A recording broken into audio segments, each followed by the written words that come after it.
dikatakan karena sababu batihi rajalil litijarati ilal ardi Turki. Jadi Syekh Sukaik ini Al-Balkhi ini, jadi beliau ini termasuk salah satu di antara putra-putra orang kaya, punya anak banyak gitu, satunya di antaranya dia. Ini jadi gurunya Syekh Hatim Al-Asam.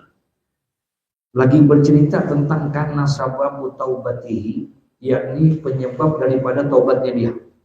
Ya. Kharaja litijarati ilal ardi Turki, yang dimana dia ini keluar dari kampungnya, pergi keluar dari negerinya itu untuk apa? Litijarah, untuk berdagang ilal ardi Turki, ke Turki, bumi Turki. Fadakhala baitan lil asnami, lalu beliau masuk ke satu tempat lil asnam, berhala, tempat peribadatan. Ya, dia masuk ke dalam tempat peribadatan itu, di mana di dalam rumah itu banyak berhalanya. Fara'a khatima bil asnami, lalu beliau itu melihat ada khadiman, ada seorang pelayan di tempat peribadatan itu, ya, di mana di dalam tempat rumah itu banyak berhala-berhala. Nah, jadi dia ketika dia masuk ke dalam tempat itu, fara'a khadiman bil asnami, lalu dia melihat daripada pelayan rumah peribadatan itu, fihi, ya, qad halaqa ra'sahu wa lihyatuhu, ya, dia telah melihat di tempat berhala itu mencukur rambut dan jenggotnya. Faqala Sukaik lil hadimi, kemudian berkata ini Syekh Sukaik, ya, kepada pelayan itu, apa katanya? Inna laka sani'an hayya, sesungguhnya engkau mempunyai zat yang maha pembuat, maha hidup. Sani'an hayya, zat yang maha hidup, zat yang maha membuat, ya, dan juga zat yang maha hidup. Aliman qadiran, ya, dan juga zat yang maha mengetahui dan juga maha kuasa. Fa'budhu, maka sembahlah dia. Wala ta'bud hadhil asnam, dan jangan engkau sembah patung-patung ini. Allati la tadurru wa la tanfa'u, yang dimana patung-patung ini la tadurru, tidak bisa memberi tidak bisa mendatangkan kemudaratan, wala tanfa'u, dan juga tidak bisa memberikan manfaat. Jadi waktu dia datang, dia lihat di rumah berhala itu, ya, yang dimana tempat peribadatan orang-orang mereka, orang kafir itu. Jadi dia lihat lagi di dalam rumah itu banyak berhala. Nah, kemudian pelayannya ini yang biasa jagain tempat pelayanan itu masuk, dia Syekh Sukaik ini masuk ke dalam, dia lihat ternyata pelayan itu lagi ngerapihin iniannya, jenggotnya, ya, daripada patung-patung itu sendiri gitu. Lagi dirapihin. Berarti itu kan berhala Tuhan bukan? Enggak, kata dia Tuhan bukan? Tuhannya lagi dibedakin, lagi dirapihin gitu. Buat ngurusin dirinya aja nggak bisa ya. Ya. Nah, allati la tadurru wa la tanfa'u, itu yang kamu ini kan, berhala-berhala itu tidak bisa memberikan mudarat dan juga tidak bisa memberikan apa? Manfaat. Nah, engkau ini punya yang namanya innalaka sani'an hayya. Engkau ini memiliki Tuhan yang maha pencipta, hayat, maha hidup, aliman, maha mengetahui, qadiran, dan maha kuasa. Fa'budhu, maka sembah dia, jangan engkau sembah berhala. Berhala itu la tadurru wa la tanfa'u, nggak bisa datengin mudarat, nggak bisa datengin manfaat. Faqala, kemudian berkata ini si pelayan itu, In kanal amru kama taqulu fa huwa qadirun ala ayyarzuqaka bi baladika. Jika memang perkaranya seperti yang telah engkau katakan itu, ya, kata pelayannya nih, ya, kepada saya Sukai. Saya Sukai ini kan datang dari negerinya pergi ke Turki, betul ya? Pergi ke Turki, ngapain? Dia pengen berdagang, gitu. Dia pengen ke sana, berniaga ke sana, pengen berdagang. Nah, ketika dia sampai berdagang di kampung itu, dia lihat masuklah dia ke dalam rumah yang banyak apanya tadi? Berhalanya. Nah, ketika dia masuk di situ, dia lihat ada pelayannya lagi ngerapihin ke berhala. Nah, kata saya suka, ngapain ente? Itu dia nggak bisa ngapa-ngapain. Buat ngurusin dirinya aja minta tolong sama ente, ya. Dia tidak bisa la tadurru wa la tanfa'u. Bagaimana ente mau nyembah dia, mau jadiin Tuhan, orang dia nggak bisa mendatangkan mudarat, dia juga nggak bisa datangkan manfaat. Sembahlah Tuhan Allah Subhanahu wa taala. Nah, gitu. Nah, ini pelayan dinasihatin begitu. Kemudian dia ngomong, apa kata dia? In kanal amru kama taqulu fa huwa qadirun ala ayyarzuqaka bi baladika falimma tahammaltal masaqqata ilaha huna bitijarah. Masyaallah. Dibalikin nih sama dia.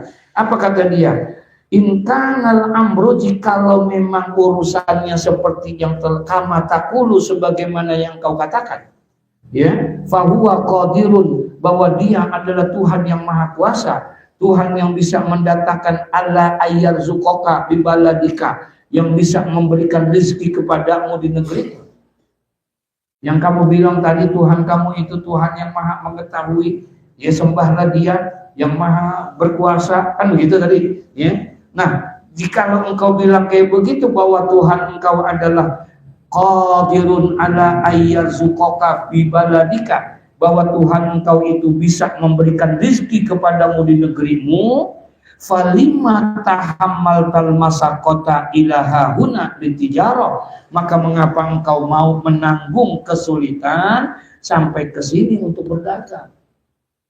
Paham gak tuh maksudnya? Iya, kan katanya Tuhan ente memberikan apa?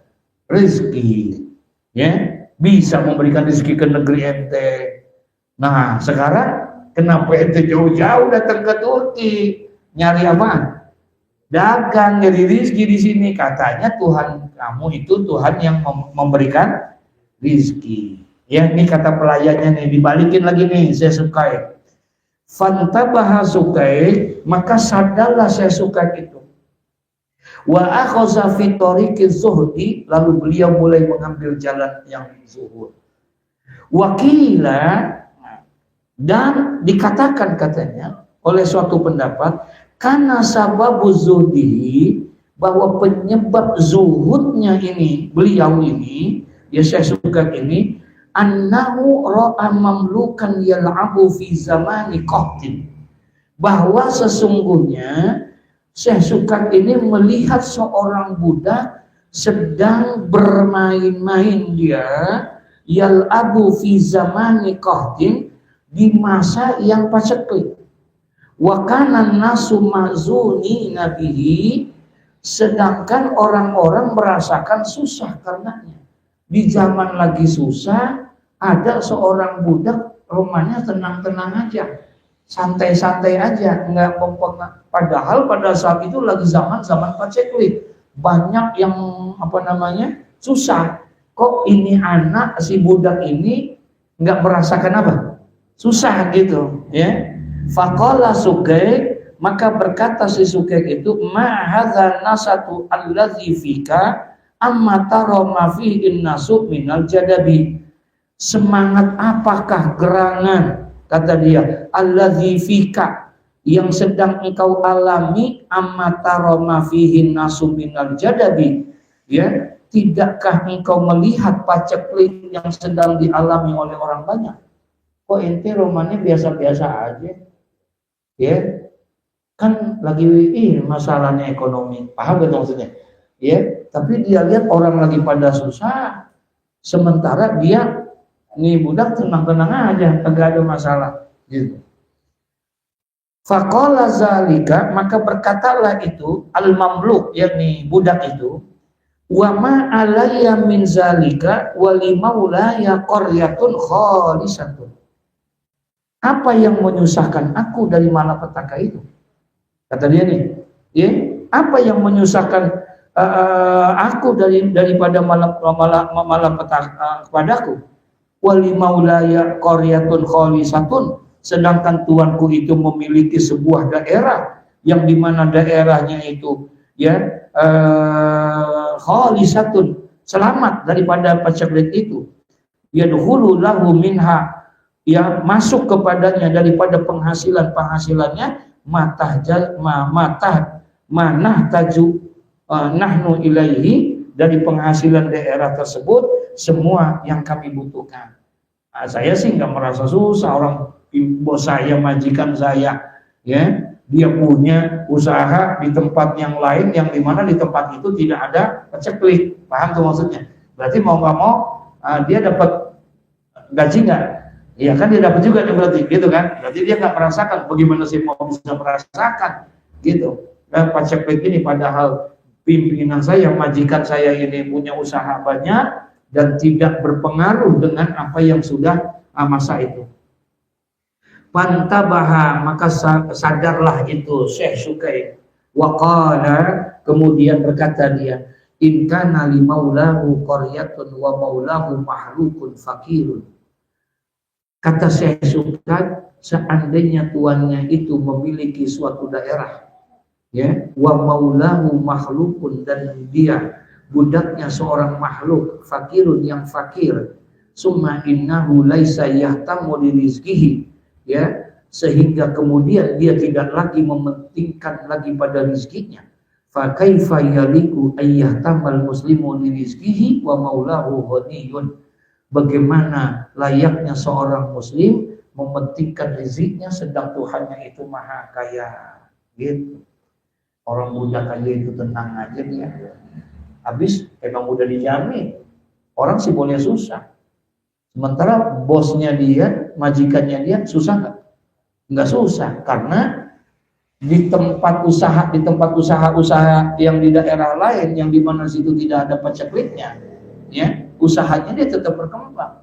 Nah, karena usahanya dia tetap berkembang, berarti dia sebagai budaknya tetap aja dong, tetap dia dikasih jatah, dia gaji, dia apa dia, artinya dia tidak mengalami hal yang seperti itu. Nah, oleh karena itu annahu qala, bahwasanya Syekh Sukair itu berkata, apa kata dia? Alaikum bi khamsi khisalin ay ilzamuha, ya, jadi lazimkanlah oleh kamu, wajib atas kalian terhadap 5 perkara. Jadi alaikum bimakna ilzam, lazimkan oleh kamu, harus oleh kamu itu terhadap 5 perkara. Maksudnya fa'maluha, maka perbuatlah 5 perkara itu, katanya. Wa hadza targhibu wa tarhib, dan kalimat ini merupakan untuk memberikan motivasi dan juga memberikan ancaman. Apa yang 5 itu? U'budullaha biqadri hajatikum ilaihi, yakni beribadahlah kalian kepada Allah biqadri hajatikum ilaihi, ya, seukuran kebutuhanmu kepadanya, ya, minhu ila ihsanihi wa ifdalihi, dan seukuran apa tuntutan kalian darinya sampai kebaikan darinya itu dan karunia-Nya itu datang kepadamu. Ya, sebatas apa yang kamu butuhkan, carilah sesuai itu, ya, jangan memaksakan diri, gitu, di dalam mencari itu. Wa khuzwu minad dunya ay min mata'iha biqadri umrikum ay hayatikum wa baqaikum fiha wa aznibullaha, ya. Dan kemudian katanya wa khuzu minad dunya, ambillah oleh kalian daripada dunia itu in aimin mata'iha, yakni daripada harta dunia itu biqadri umrikum, sebatas masa hidupnya aja. Jangan engkau cari banting tulang, peres keringat, habis-habisan itu semua karena ingin 7 turunan gak habis. Ya. Nah, sebatas kamu aja, pikirin buat diri kamu aja, kebutuhan yang buat diri kamunya aja katanya. Ya, ay hayatikum wa baqaikum, yakni hidup dan menetapnya kalian itu di dunia saja. Gitu. Jadi jangan dia cari yang berlebih-lebihan ya buat itu. Yang ketiga, wa ajnibullaha ay amilu ma'allah bizambi biqadri taqatikum ala azabih. Berdosalah kalian kepada Allah, ay amilu ma'allahu bizambi, yakni perbuatlah dosa terhadap Allah biqadri taqatikum, seukuran kemampuan ya kamu itu ala azabi. Kalau memang pengen juga berbuat dosa gitu ya, buatlah tuh dosa sebatas seukuran azab yang kamu mampu untuk menerimanya. Jangan kamu melakukan perbuatan dosa yang nanti kamu sendiri tidak kuat untuk menerima apa? Azabnya itu. Kalau memang ada yang ringan-ringan dikit aja dah. Jangan pakai yang berat-berat maksiatnya. Nggak perlu pakai korupsi ini itu, ya. Cukup yang enteng-enteng aja. Nuker sendal misalnya, gitu. Ya, cukup yang kayak begitu-gitu, jangan ini. Karena batas itu. Nah, andai kata memang kamu ingin berbuat dosa juga, berdosalah kalian kepada Allah. Ai amilu ma Allah bizambi. Lakukan oleh kamu kepada Allah dengan perbuatan dosa. Andai kata kamu ingin berbuat dosa, andai kata nih pengen juga ngerasain berbuat apa? Dosa nih misalnya, maka wa aznibullah biqadri taqatikum ala azabihi, maka berbuat dosalah itu seukuran kemampuan kamu di dalam menanggung siksanya Allah Subhanahu wa taala. Gitu, ya. Fala taqata li ahadin ala tahammuli azabillah ta'ala fa inna azabahu sadidun. Ya. Maka tidak ada seorang pun yang mampu menanggung siksanya Allah. Ya, kemurkaan Allah Subhanahu wa taala. Masuk kalian ke dalam neraka, Masya Allah, panasnya neraka itu 70 kali berlipat ganda dengan panasnya yang engkau rasakan di dunia. Sekarang api yang ada di dunia panas gak? Hah? Api ini kalau dia kena tangan kita panas. Nah sekarang nih panasnya melebihi dari 70 ribu kali panasnya dengan panas di api yang ada di dunia. Ente sanggup itu, kasarnya begitu. Itu siksanya Allah nanti di sana, ya. Andai kata ente pengen melakukan dosa juga, gitu, lakukanlah dosa itu seukuran kemampuan kamu untuk bisa menanggung azabnya Allah Subhanahu wa taala. Nah, sekarang pertanyaannya, kita sanggup gak menanggung apa? Azabnya Allah yang seringan, yang paling ringan aja. Percikan api, kata di dalam nanti kita Riyadhus Shalihin diceritain. Percikan api neraka. Itu percikannya kalau dia jatuh ke bumi maka bumi terbakar. Percikan bukan api. Percikannya. Kalau percikan berarti apanya tuh? Iya. Kembang api itu kemudian dia jatuh begitu. Nah, itu aja udah bisa membakar apa? Bumi. Bagaimana apinya kalau percikannya aja udah kayak begitu, gitu. Satu hari saya sama almarhum al-maghfur Uje Ustaz Jeffrey, ya, rokok. Tiba-tiba rokoknya iseng, ya. Rokok ada baranya nggak? Tahu-tahu dia sundut tangannya. pakai baranya. Dia sebut aja begitu. Panas nggak kira-kira? Dia sebut, astagfirullahaladzim. Kenapa Sah? Kita kaget dia kena begitu. Kenapa ente? Dia kan gitu. Iya, guru. Ternyata bara api panas juga ya. Dia gitu kan dia. Ya iyalah. Masa iya dong? Ya iyalah panasnya. Begini segala macam. Iya ya. Ini baru bara api rokok. Bagaimana kalau nanti di neraka dia?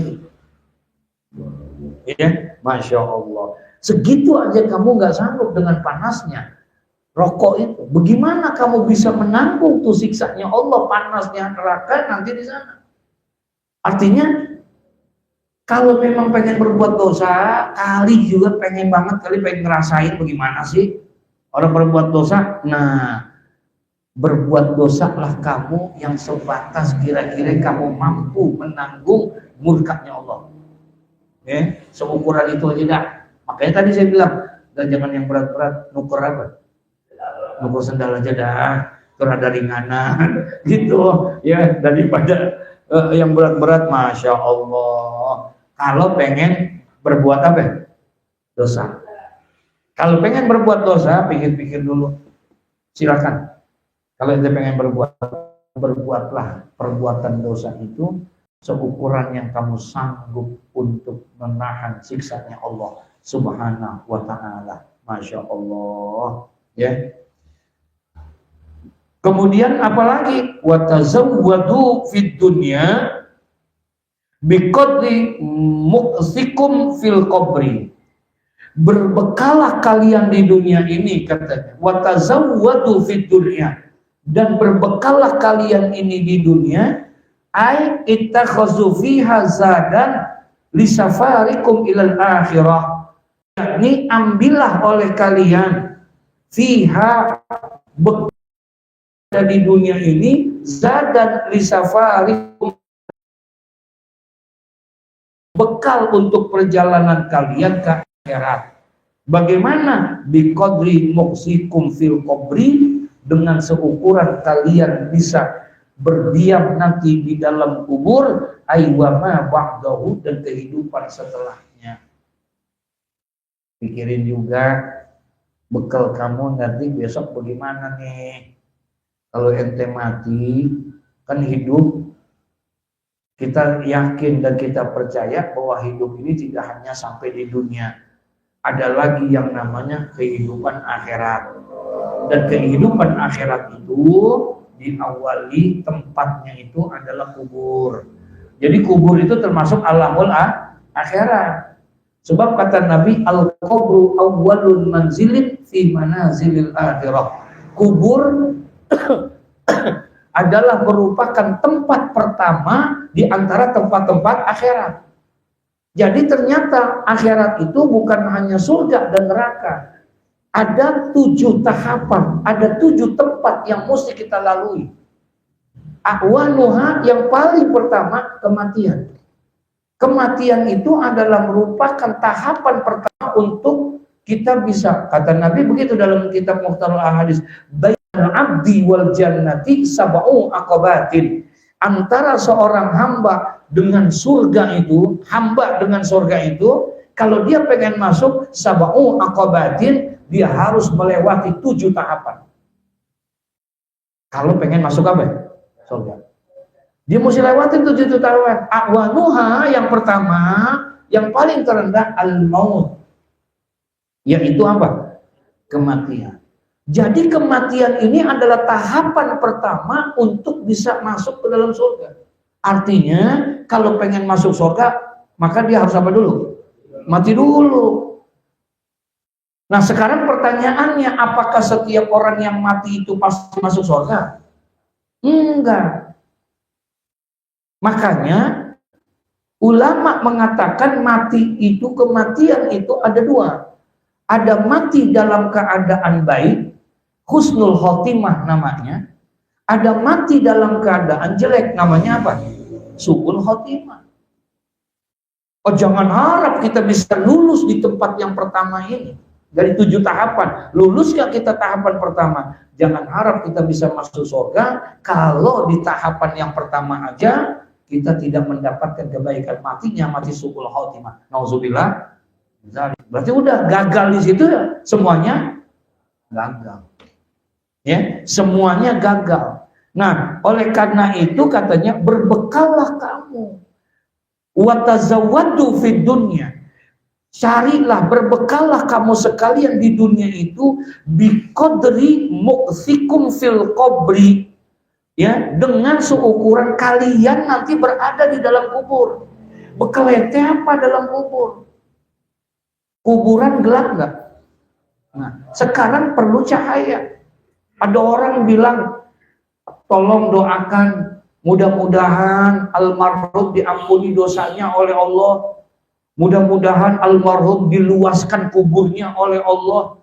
Mudah-mudahan almarhum diterangi kuburnya oleh Allah. Dan mudah-mudahan kuburnya dijadikan raudhah min riyadil jannah. Suka dengar begitu nggak? Nah, sekarang yang jadi masalah, dia ini tuh kuburan pengen diterangin. Teranginnya pakai apa?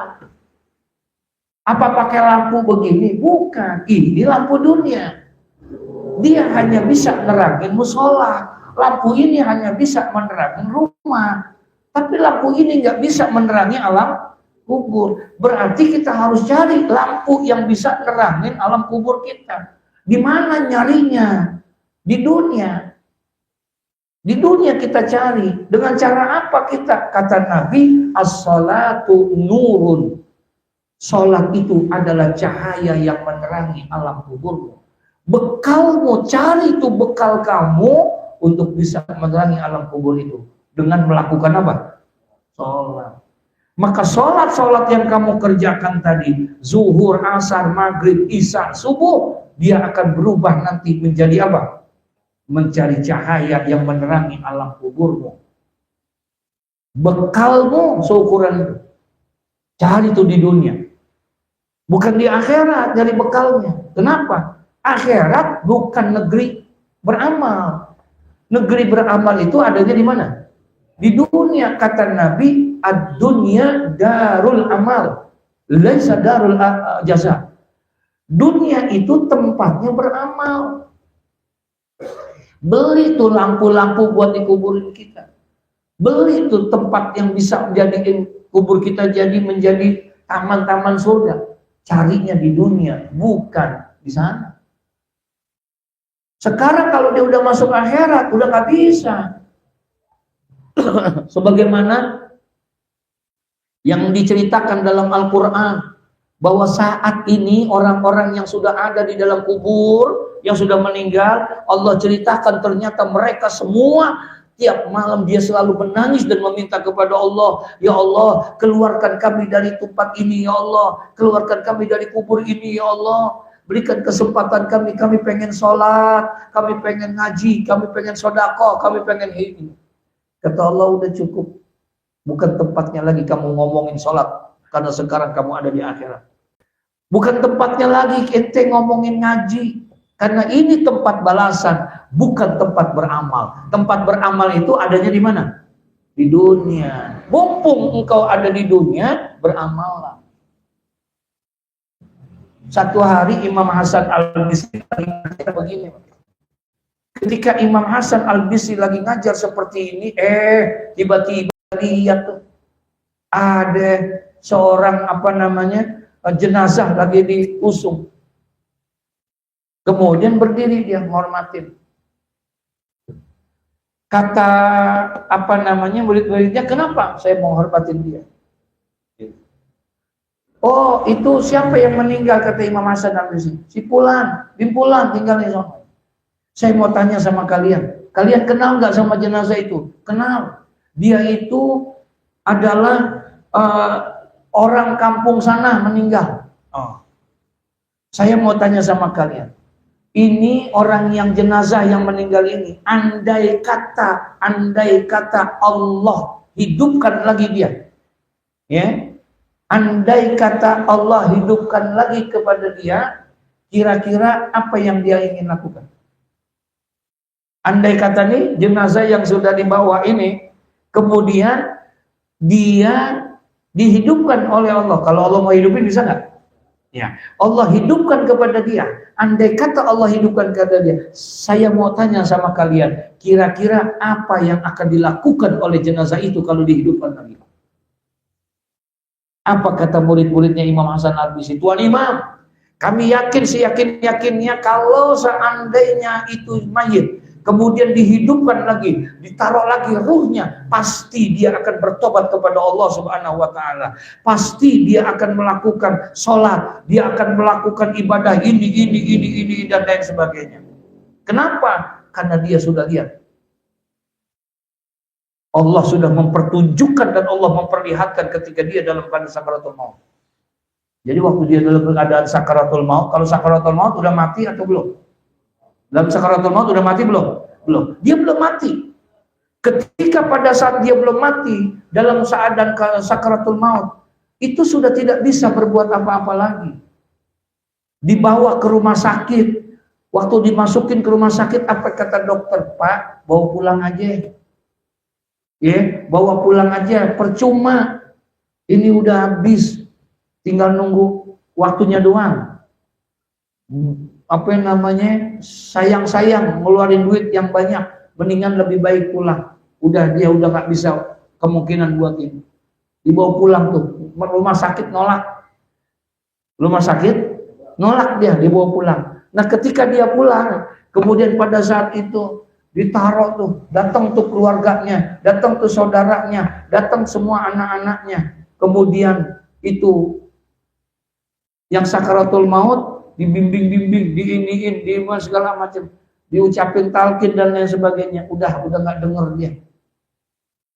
Matanya masih ada nggak? Masih melek nggak? Orang kalau sakaratul maut matanya masih melek nggak? Masih. Kupingnya masih ada nggak? Iya. Tapi ternyata kata Nabi Muhammad pada saat itu sudah tidak lagi berfungsi apa-apa. Telinganya ada tapi sudah tidak bisa mendengar. Matanya ada tapi sudah tidak bisa melihat apa-apa. Di saat seperti itu sudah tidak ada lagi itu, tinggal tunggu waktunya saja.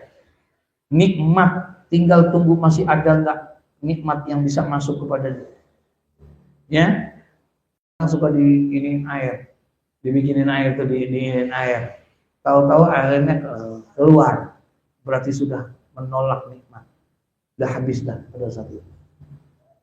Ya. Nah, kata Nabi ketika dia dalam keadaan sakaratul maut, kemudian orang itu sebelum didatangin oleh malaikat Ijrail, ternyata ada malaikat yang terlebih dahulu datang kepada dia. Lagi sakaratul maut nih. Sebelum datang malaikat Ijrail mencabut, ternyata Allah sudah utus malaikat. Siapa? Tergantung amal perbuatan kita. Kalau kita ini termasuk orang yang suka berbuat dosa, kita ini termasuk orang yang suka berbuat maksiat, orang yang selalu meninggalkan sholat, tarikus sholat, kita selalu orang yang memutuskan silaturahmi dan lain sebagainya, ketika pada saat seperti itu, dalam sakaratul maut, yang diutus oleh Allah, sebelum datang malaikat Ijrail, yang diutus adalah malaikatul azab. Malaikat azab yang datang. Ngapain malaikat azab itu datang? Dia membawa kafan minan nar, kain kafan dari neraka, untuk membungkus ruh dia masuk ke dalam neraka. Masya Allah. Udah mati belum? Udah mati belum? Belum. Tapi Allah udah kirimin tuh. Tapi kalau seandainya dia orang yang baik, orang yang selalu ibadah, selalu menjalankan perintah Allah, menjauhkan larangan Allah, ketika dia dalam keadaan sakaratul maut, pada saat itu bukan malaikat azab yang datang, tapi yang datang adalah malaikatur rahmat. Malaikat rahmat datang. Ngapain? Ditugaskan dia untuk membawa kafan minal jannah, kain kafan dari surga, untuk membungkus roh dia masuk ke dalam surga. Masya Allah. Mudah-mudahan kita nanti yang datengin malaikat rahmat. Ya, udah dibawain tuh. Kita belum, Pak. Kupingnya masih ada, tapi kita udah nggak denger apa-apa. Anak-anak kita pada manggil-manggil kita, bini kita manggil saudara-saudara kita, bapak, bapak, bapak, udah nggak denger. telinga kita. Udah nggak dengar, padahal ngomongnya di depan kita. Tapi udah nggak dengar lagi kita pada saat itu. Udah nih mata masih kebuka, masih melek matanya. Orang belum mati sakaratul maut. Kebuka matanya. Tapi dia nggak ngelihat itu. Anaknya di depan dia. Nggak lihat istrinya, suaminya, keluarganya. Udah nggak kelihatan lagi sama dia. Orang yang dalam keadaan sakaratul maut, kalau dia orang yang suka berbuat dosa, matanya memang terbuka, tapi dia tidak bisa melihat yang ada di sekitarnya. Hanya satu yang dilihat, kata Nabi Muhammad, apa? Neraka tempat dia nanti, katanya. Itu yang dilihatin. Makanya kata Imam Hasan Al-Bisri, saya mau tanya sama kalian, itu jenazah kalau seandainya dia ditiupkan roh lagi, hidup lagi itu jenazah, kira-kira apa yang dilakukan dia? Dia pasti bertobat, kata semuanya. Dia pasti sholat. Dia kenapa? Karena memang sudah diperlihatkan sebelumnya.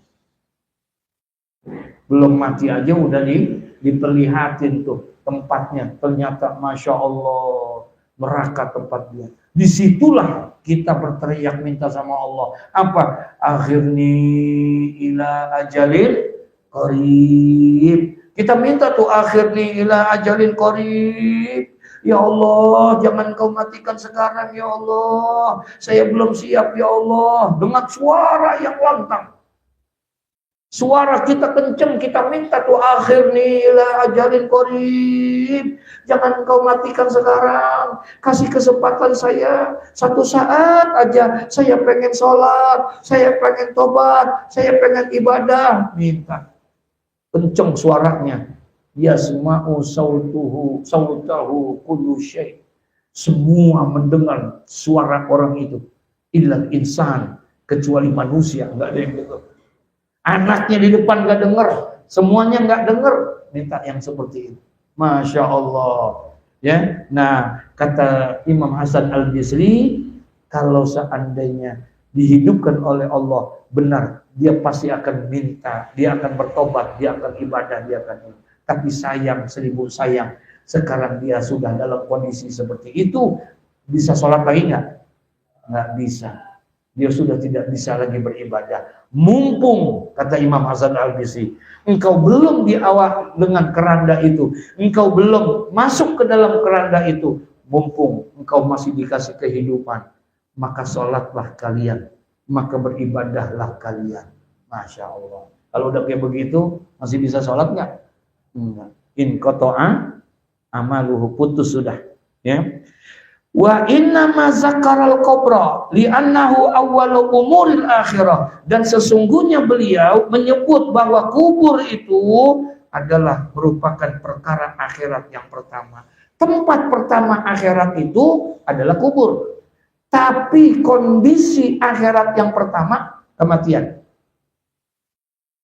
Ya, kematian. Fa iza khaffafa fi ma ba'dahu wa iza saddada fihi saddada fi ma ba'dahu. Maka apabila ringan di dalam kuburmu, maka akan ringanlah di alam-alam selanjutnya. Kalau kematianmu husnul khotimah, kemudian engkau masuk ke dalam kubur, kemudian di dalam kubur itu ternyata engkau mendapatkan nikmat, maka tempat-tempat yang lain akan dapat nikmat lagi semua. Paham gak maksudnya? Karena udah lulus yang ujian di situ udah aman. Ya, karena yang dia dapatkan nikmat kubur. Ya, bukan lagi mendapatkan azab kubur. Fa iza khaffafa fihi, maka apabila ringan itu di dalam kuburmu, penuh dengan kenikmatan, khaffafa fima ba'dahu, maka niscaya akan ringanlah langkah-langkah yang selanjutnya. Wa iza saddada fihi saddada fima ba'dahu. Tapi kalau seandainya azab yang kau dapatkan di situ, ya, berat yang engkau lalui di situ, maka yang lain pun juga akan apa? Berat. Ya, Masya Allah. Wa'lamu, katanya, wa'malu lil jannati biqadri ma turiduna fihal maqam. Beramallah kalian untuk surga. Beramallah kalian untuk ke surga dengan apa? Biqadri ma turiduna fihal maqam, seukuran ketingkatan kadar kemampuan apa yang kalian inginkan di surga. Gitu. Kalau memang pengen kelas VIP, ya, paham tuh? pengen surganya Jannatun Na'im, surga yang paling tinggi. Paling tidak kamu hafal Quran 30 juz, kamu bangun tahajud, selalu berbuat kebaikan. Masya Allah. Ya. Jadi kalau kamu pengen masuk wa'malu lil jannah, lakukanlah oleh kamu untuk masuk ke dalam surga bi qadri ma turiduna fi hal maqam, sesuai dengan batas kemampuan. Kalau model kita maunya VIP apa yang ini? Halo? Hah? Kalau model gitu, ya Allah kagak ada urusan. Yang penting masuk aja dah, biarin di emperan dah. Yang penting di mana?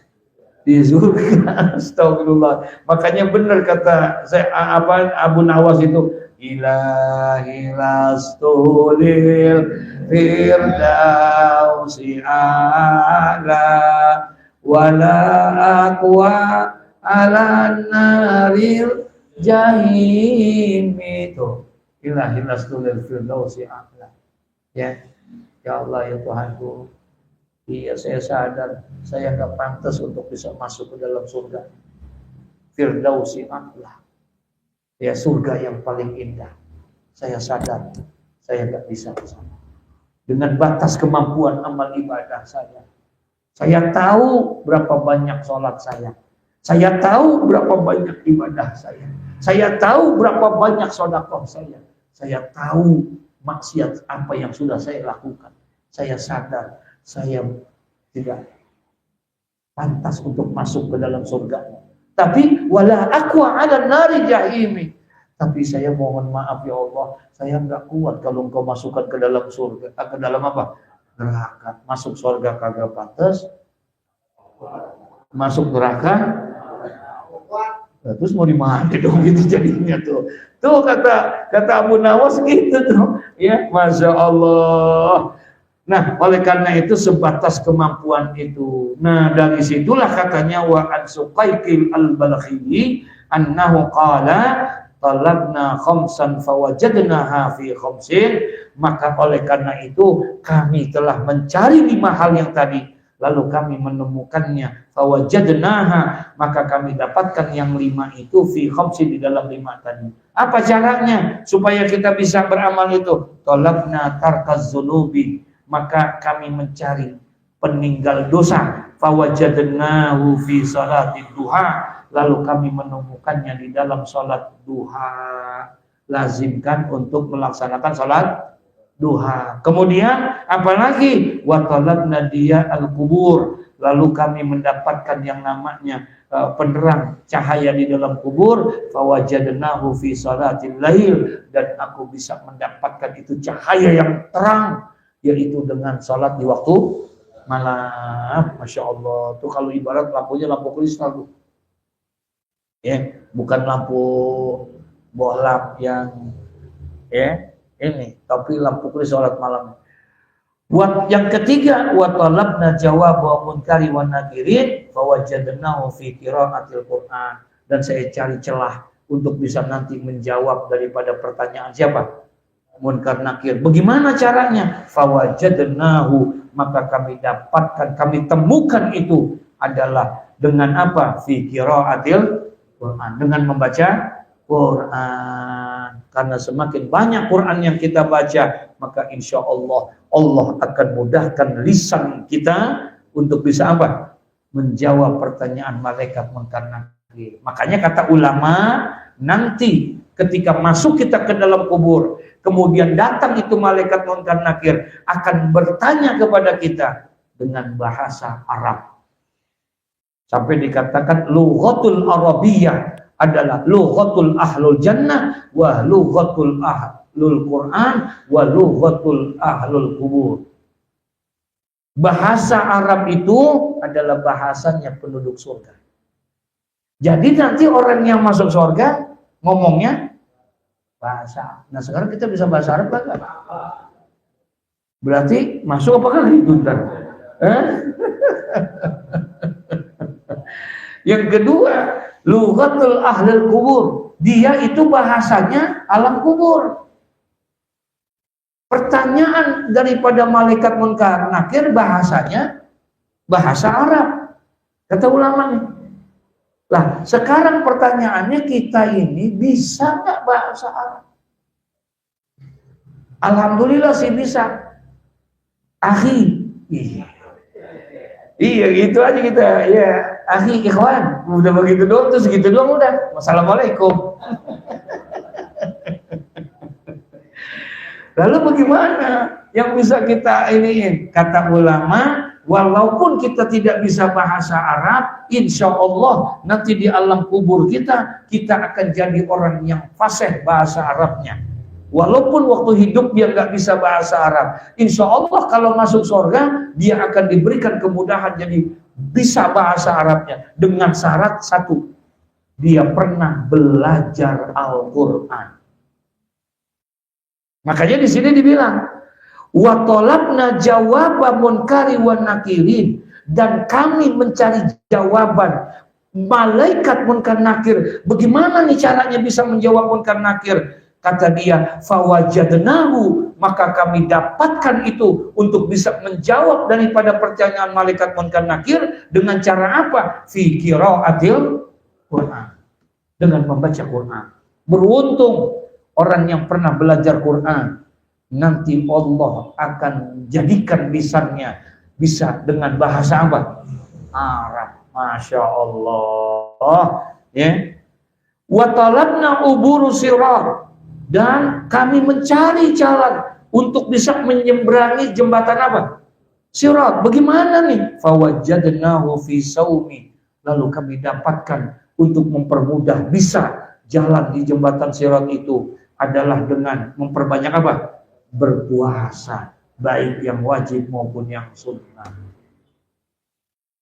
Wasodaqah, dan juga dengan bersedekah. Wa talabna zilil ars, bagaimana aku bisa mendapatkan naungan arsy-Nya Allah? Fawajadnahu fil khalwah, maka adalah ketika aku dapatkan itu ketika aku banyak menyendiri dan beribadah kepada Allah Subhanahu wa ta'ala. Masya Allah.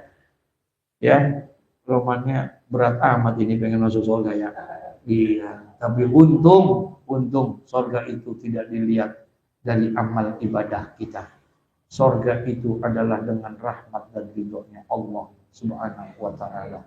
Insya Allah. Ya, oleh karena itu lakukan kebaikan untuk bisa mendapatkan ridhonya Allah Subhanahu wa ta'ala. Wal maqalatus salisatu wa isruna ila akhiri, wallahu a'lam bisawab. Ya, Masya Allah, mudah-mudahan ada manfaatnya. Al-Fatihah. A'udzubillahi minasyaitonir rajim. Bismillahirrahmanirrahim. Alhamdulillahi rabbil alamin. Ar-Rahmanir Rahim. Maliki yaumiddin. Iyyaka na'budu wa iyyaka nasta'in. Ihdinas siratal mustaqim. Shiratal ladzina an'amta 'alaihim ghairil maghdubi 'alaihim waladdallin. Astaghfirullahaladzim. Bismillahirrahmanirrahim. Alhamdulillahirabbil alamin. Allahumma shalli wa sallim ala sayyidina Muhammad wa ala ali sayyidina Muhammad. Allahumma ahsin akibatana fil umuri kulliha wa adhina min khizyi dunya wa adzabil akhirah. Allahumma zidna ilman nafi'a wa rizqan wasi'a wa amalan salihan mutaqabbala. Ya Rabbana tarafna bi annana wa innana asrafna wa ala asrafna fatub alaina taubatan la hawba wastulana al-awrati wa nirawati waghfir li walidina rabbi wa mauludina wal ali wal ikhwani wa sa'iril khillani wa kulli mahabba awziratin awsumba wal muslimin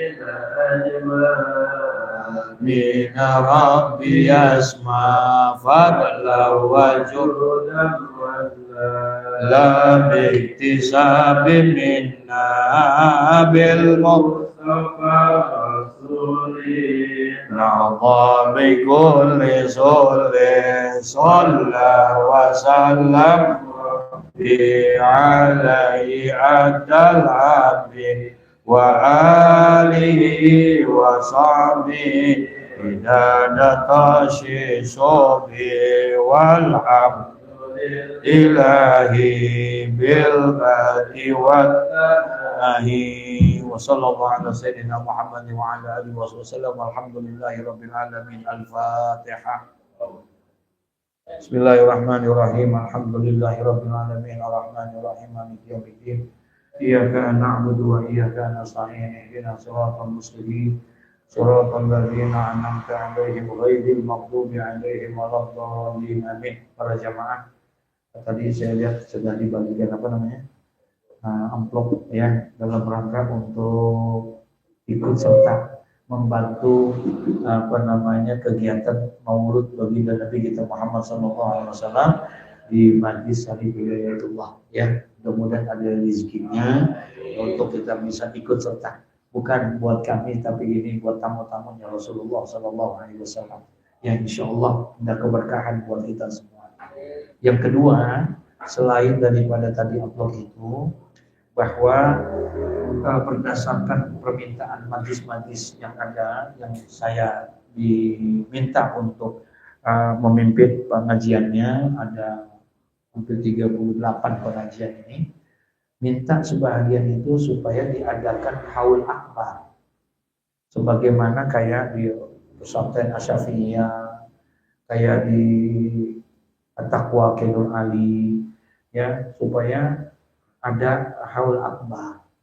Artinya minta dijadikan satu momen di tempat acara itu untuk dibikinin acara haul para jamaah untuk orang-orang tuanya yang sudah meninggal dunia ya. Nah, karena itu akhirnya diputuskan oleh panitia ya untuk kita akan mengadakan khatmul Quran buat orang-orang yang sudah meninggal dunia, baik ayah ibu kita ataupun kakek nenek kita ataupun guru kita dan lain sebagainya. Silakan ya untuk bisa mencantumkan nama-nama mereka. Nanti kita akan bacakan Quran, khatmul Quran khusus buat mereka. Dan itu nanti akan diadakan haulnya dengan doa khatmul Quran, tahlilnya dan segala macam di malam Jumatnya. Jadi sebelum acara, kali itu kan acaranya Sabtu pagi tanggal 29. Nah, ini malam Jumatnya. Jadi di malam Jumatnya nanti banyak para ulama, para habaib yang akan memimpin daripada tahlil dan khatmul Quran buat almarhum. Itu nama-nama yang kita tulis buat orang-orang tua kita itu akan disebutkan semua. Karena nanti kita akan tulis pakai banner nama-namanya itu kita susun sebanyak-banyaknya. Misalnya, jadi nanti ini masing-masing perwakilan dari majlis. Misalnya majlis Mushola Nurul Hidayah, siapa saja yang sudah mendaftar? Siapa nih? Ada 50 orang ternyata yang mendaftar. Nah, untuk satu orang yang boleh kita kirimkan namanya itu 2. Ya, yang kita kirimkan adalah 2 orang, 2 nama. Dia mau lebih boleh. Tapi memang karena memang ini tahadusan binikmah, ada infak yang mesti kita inikan. Khusus buat haul. Ya, khusus buat haul itu. Jadi dengan 2 orang itu infaknya 100 ya, Bang Isu boleh. 100.000 rupiah. Ya, jadi dengan 100.000 rupiah nama orang tua kita sudah masukin di situ. Besok dibacain Quran, dihatamkan Quran, ditahlilkan, didoakan oleh para ulama, disebutin semuanya. Dan namanya akan tersusun. Jadi ntar dari Mushola Nurul Hidayah, siapa aja tuh nama-namanya ada. Dari Masjid Al-Istiqomah nanti ada. Dari Masjid Al-Barkah, tadi tuh di Al-Barkah banyak tuh yang mau minta. Nah itu tadi pagi subuh kan ngaji di situ. Nah itu minta kayak begitu. Ya termasuk tadi juga di ini Petukangan juga minta yang kayak begitu. Jadi nanti di tempat kita siapa aja yang kita inikan, silahkan untuk yang begitu. Khusus buat haul. Ya, itu akan dilakukan pembacaan khatam Qur'annya mungkin bisa 2-3 kali khatam. Ya, bisa dua atau tiga kali menghatamkan Quran untuk orang tua kita. Udah pernah belum? Halo? kita belum sempat. Emang kebanyakan repot sih kita ya. Jadi kita nggak bisa. Sekarang itu permintaan dari para jamaah karena kami ini belum bisa untuk menghatamkan. Bisa nggak nih dibikinkan haul secara ini? Oh ya udah, Bismillah. Baik. Alhamdulillah diputusin. Untuk tahun ini baru pertama kali tahun ini. Ya, bagi yang mau silahkan. Ya, di luar daripada yang upload tadi itu. Ini khusus buat apa? Buat haul untuk 2 nama itu infaknya 100.000. Boleh nggak ini buat mertua? Boleh. Ya, mertua berarti mertua laki, mertua perempuan. Dua lagi, ya tambahin sesuai dengan itu. Kebetulan mertuanya ada 4, ya berarti 8. Gitu aja. Nah, itu akan kita adakan atas permintaan itu, dan itu dilakukannya khotmul Qur'annya, koordinatornya Ustadz Hendy. Jadi Ustadz Hendy nanti yang akan mengatur untuk membaca Qur'annya siapa-siapa. Udah ditentukan sama beliau, dan nanti dibacanya malam Kamis. Malam Kamis dibacanya, dan di acara haul khusus di malam Jumat. Ya, di malam Jumat kita akan tahlilkan, kita akan khutbah Quran ya oleh para ulama nanti yang langsung dia. Kita akan minta para ulama, para kiai, para habaib yang akan membacakan doa, dan ntar disebutin tuh semua nama-namanya gitu ya. Insyaallah, mudah-mudahan ya. Ini kesempatan buat kita. Iza tarakal abdu du'a li walidaini, apabila seorang anak tidak mendoakan untuk orang tuanya, paham nih? Apabila dia meninggalkan doa untuk kedua orang tuanya, fa innahu yanqati'u anhu rizqu, maka Allah akan cabut keberkahan rizki daripada anak itu. Kalau dia tidak doain. Kita belum sempat, kirimin dah hadiah itu untuk orang tua kita. Ya. Cepet doa. Ya Allah, ya Rabbana. Ya, mudah-mudahan ada keberkahan buat kita. Itu saja mungkin dari kami. Assalamualaikum warahmatullahi wabarakatuh.